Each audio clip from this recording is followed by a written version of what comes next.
Hi అండి, నమస్తే. Welcome to our channel. బర్బాటి విత్ రేలు కాంబినేషన్తో ఇలా ట్రై చేసి చూడండి. సూపర్గా ఉంటుంది. వేడి వేడి అన్నంలో అలా కలుపుకొని తింటూ ఉంటుందండి. బా, ఇంకా రుచి అయితే మర్చిపోలేము. ఇంకెందుకు లేట్, స్టార్ట్ చేసేద్దాం. ముందుగా రొయ్యల్ని క్లీన్ చేసుకున్న తర్వాత అందులోని పసుపు అండ్ ఉప్పు వేసుకొని మీడియం ఫ్లేమ్లోని కలుపుకుంటూ ఉడికించుకోండి. ఇలా ఉడికించుకోవడం వల్ల ఏంటంటే రొయ్యల్లో నీసు వాసన అనేది లేకుండా ఉంటుంది. ఇలా వాటర్ ఎక్కువగా రిలీజ్ అవుతుంది. మనకి వాటర్ అంతా డ్రై అయినంత వరకు వేయించుకొని ఇంకా దీన్ని పక్కన పెట్టుకోండి. తర్వాత కడాయిలోని ఆయిల్ వేసుకొని ఇందులోని ఉల్లిపాయలు అండ్ పచ్చిమిర్చి వేసుకొని వేయించుకోవాలి.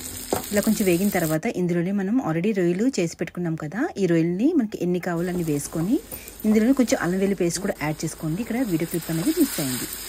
ఇందులోనే మనం కట్ చేసి పెట్టుకున్న బరబాటి కూడా వేసుకొని ఒకసారి బాగా మిక్స్ చేసుకొని ఇందులోని తగినంత సాల్ట్, టేస్ట్కి అకార్డింగ్ కారం కూడా యాడ్ చేసుకొని పచ్చివాసన పోయేంత వరకు మనం వేయించుకోవాలి.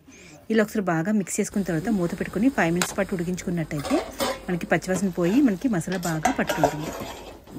తర్వాత ఒకసారి బాగా మిక్స్ చేసుకున్న తర్వాత మనకి తగినంత వాటర్ అంతా యాడ్ చేసుకొని ఉప్పు కారం ఏమైనా సరిపోతే ఈ స్టేజ్లో యాడ్ చేసుకొని ఇంకా మూత పెట్టేసుకొని ఒక 15 minutes పాటు ఉడికించుకోండి. సో ఈ స్టేజ్లోని ఇప్పుడు మనము సన్నగా తరిగి పెట్టుకున్న టమాటాలు 2 యాడ్ చేసుకోవడం వల్ల మంచి టేస్ట్ ఉంటుంది.